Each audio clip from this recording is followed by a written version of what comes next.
தமிழகத்தில் எந்தெந்த தேதிகளுக்கு கனமழை பதிவாகக்கூடும் பார்க்க போகிறோம். வானிலை முழுமையாக கேளுங்க. மறக்காமல் லைக் பண்ணிக்கோங்க, சப்ஸ்கிரைப் பண்ணிக்கோங்க. தமிழகம், புதுவை மற்றும் காரைக்கால் பகுதிகளுக்கான தினசரி வானிலை அறிவிப்பு. தமிழகத்தில் ஓரிரு இடங்களில் மிக லேசான மழை பதிவாகியுள்ளது. புதுச்சேரி மற்றும் காரைக்கால் பகுதிகளில் வறண்ட வானிலை நிலவியது. அடுத்த 5 தினங்களுக்கான வானிலை முன்னறிவிப்பு மற்றும் எச்சரிக்கை. கிழக்கு திசை காற்றின் வேக மாறுபாடு காரணமாக தமிழ்நாடு, புதுவை மற்றும் காரைக்கால் பகுதிகளில் ஓரிரு இடங்களில் லேசான முதல் மிதமான மழை பெய்யக்கூடும். 20ஆம் தேதி அன்று தமிழக கடலோர மாவட்டங்கள், புதுச்சேரி மற்றும் காரைக்கால் பகுதிகளில் அநேக இடங்களிலும், உள் தமிழக மாவட்டங்களிலும் ஓரிரு இடங்களிலும் இடி மின்னலுடன் கூடிய லேசான முதல் மிதமான மழை பெய்யக்கூடும். கனமழை பெய்யக்கூடிய மாவட்டங்கள் தூத்துக்குடி, ராமநாதபுரம், சிவகங்கை, புதுக்கோட்டை, தஞ்சாவூர், திருவாரூர், நாகப்பட்டினம், மயிலாடுதுறை, கடலூர் மாவட்டங்கள் மற்றும் காரைக்கால் பகுதிகளில் ஓரிரு இடங்களில் கனமழை பதிவாக வாய்ப்புள்ளது.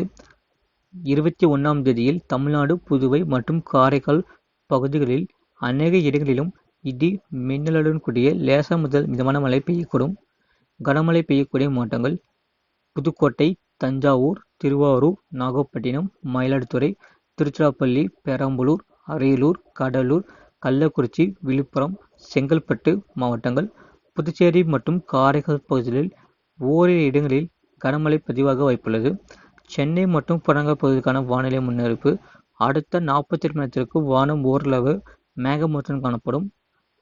நகரின் ஓரிரு இடங்களில் லேசான மழை பெய்யக்கூடும். அதிகபட்ச வெப்பநிலையானது 30 முதல் 31 டிகிரி செல்சியஸ் மற்றும் குறைந்தபட்ச வெப்பநிலையானது 23 முதல் 24 டிகிரி செல்சியஸ் அதிகரிக்கக்கூடும். குறைந்தபட்ச வெப்பநிலையானது நாமக்கல் மாவட்டத்தில் 15.5 டிகிரி செல்சியஸ் பதிவாகியுள்ளது. இனி எந்தெந்த தேதிகளுக்கு கனமழை பதிவாகக்கூடும் பார்க்க போகிறோம். வருகின்ற டிசம்பர் 19ஆம் தேதி முதல் படிப்படியாக கனமழை தீவிரமடைய வாய்ப்புள்ளது. அடுத்து வரும் நாட்களில் தமிழகத்தில் 4 நாட்கள் தொடர் கனமழை பதிவாகக்கூடும் என எதிர்பார்க்கப்படுகிறது. அடுத்து வரும் 24 மணி நேரத்திற்கு தமிழகத்தில் பொதுவாக வானம் ஓரளவு மேகமூட்டத்துடன் காணப்படும். சில பகுதிகளில் பனிப்பொழிவு அதிகரித்து காணப்படும். நிறைய பேர் பார்க்குறீங்க, ஆனால் சப்ஸ்கிரைப் பண்ண பார்க்குறீங்க. மறக்காமல் லைக் பண்ணிக்கோங்க, சப்ஸ்கிரைப் பண்ணிக்கோங்க. மீனவர்களுக்கான எச்சரிக்கை. மத்திய மேற்கு மற்றும் அதனை ஒட்டிய தென்மேற்கு அரபிக்கடல் பகுதிகளில் சூறாவளி காற்று மணிக்கு 40 முதல் 45 கிலோமீட்டர் வேகத்திலும் இடையிடையே 55 கிலோமீட்டர் வேகத்திலும் வீசக்கூடும். இலங்கை கடலோர பகுதிகளை ஒட்டிய தென்மேற்கு வங்கக்கடல் பகுதிகளில், மன்னார் வளைகுடா மற்றும் குமரிக்கடல் பகுதிகளில் 19ஆம் தேதி முதல் 21ஆம் தேதி வரை சூறாவளி காற்று மணிக்கு 40 முதல் 45 கிலோமீட்டர் வேகத்திலும் இடையிடையே 55 கிலோமீட்டர் வேகத்திலும் வீசக்கூடும். மழையை பொறுத்தவரை மாலை மற்றும் இரவு நேரத்தில் கனம் முதல் அதிதீவிர கனமழை பதிவாக வாய்ப்புள்ளது.